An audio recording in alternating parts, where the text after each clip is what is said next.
বন্ধুর বাসায় যাওয়া হয়েছিল 4-5 দিন।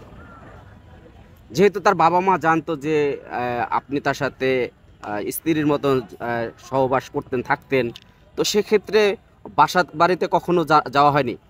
যাওয়া হয়নি। ঝিনাইদহ আমাকে নিয়ে যেতে চাইছিল। মানে একবারই বলছে যে নিয়ে যেয়ে ওখানে বিয়ে দিয়ে দিবে। ঝিনাইদহ থেকে বিয়েটা দিবে। তার বাবা মা কি ঝিনাইদহ থাকে? হ্যাঁ, ঝিনাইদহ। কখনো কি তাদেরকে দেখেছেন আপনি? আমি কথা বলেছি ফোনে।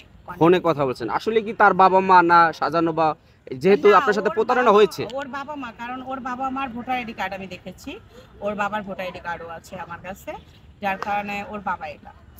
তো আপনি যে ফটোটা ব্যবহার করতেছেন, যেহেতু আমাদের কাছে কোনো সাক্ষী প্রমাণ নাই, তো কিভাবে আমরা বুঝবো যে তার সাথে আপনার আসলেই সম্পর্ক ছিল বা আপনার কাছ থেকে টাকা পয়সা নিয়েছে? আচ্ছা ভাইয়া, সবথেকে বড় কথা আমি তো একবারই বললাম যে কোনো নারী চায় না আমার শরীরে কালির দাগ লাগবে। সেটা আমিও চাবো না। আর আজকে যদি আপনার বোন থাকতো অবশ্যই আপনিও চাবেন না যে আপনার বোন ক্যামেরার সামনে এসে, হাজার হাজার ক্যামেরার সামনে এসে বলুক যে আমার কলঙ্কে দাগ লেগেছে।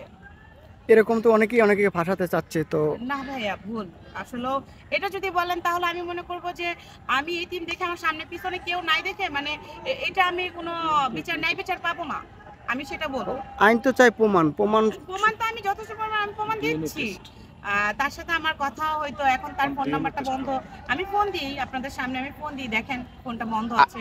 আচ্ছা, আরেকটা বিষয় জানার আছে, আপনার সাথে এত বড় একটা প্রতারণা হয়েছে, আপনি আইনি সহযোগিতা নিয়েছেন কিনা? ভাইয়া, আইনি সহযোগিতা নিতে গেলে আসলে যেহেতু আমি একা বলে আপনার গার্জেন নিয়ে আসেন। এখন আমি গার্জেন কোথায় পাবো? আমার বাবা মা মৃত, আমি কি তাদের কবর থেকে আনবো? এটা বলেন আমাকে। আপনার বাবা মা নাই, কিন্তু আপনার সাথে যেই ঘটনাটা ঘটেছে, তো সে যাওয়ার পর আপনি একটা জিটি করেছেন কিনা যে আপনার হ্যাঁ, আমি আইনি ব্যবস্থা নিব। আমি ইতিমধ্যেই মামলা দিব। তো ছেলেটার নাম এবং ঠিকানাটা বলেন, কি কি জানেন তার সম্পর্কে? তার নাম হচ্ছে, ওর নাম হচ্ছে ইমরান। ও মেরুল বাড্ডায় থাকতো। আর ক্যাফে জাফরান ওর একটা রেস্টুরেন্ট ছিল। সেই রেস্টুরেন্টেরই আমি 50% অংশীদার ছিলাম। আর ওর আপনাদের বাড়ি ঝিনাইদহ। আপনাদের কি এগ্রিমেন্ট আছে কিনা? এগ্রিমেন্ট বলতে ভাইয়া, হ্যাঁ, ও আমাকে চেক দিয়েছিল। এই যে একটা 25 লাখ টাকা চেক দিয়েছিল। ব্যবসায়িক এগ্রিমেন্ট থাকতে হয়, যেহেতু আপনার ব্যবসায়িক পার্টনারশিপ এগ্রিমেন্ট নেবেন। ভাইয়া, যেহেতু ও আমাকে ওই যে প্রেমের জালে ফাঁসাইছে এক কথায়। কারণ কথা আছে পিরিতি মজিলে মন।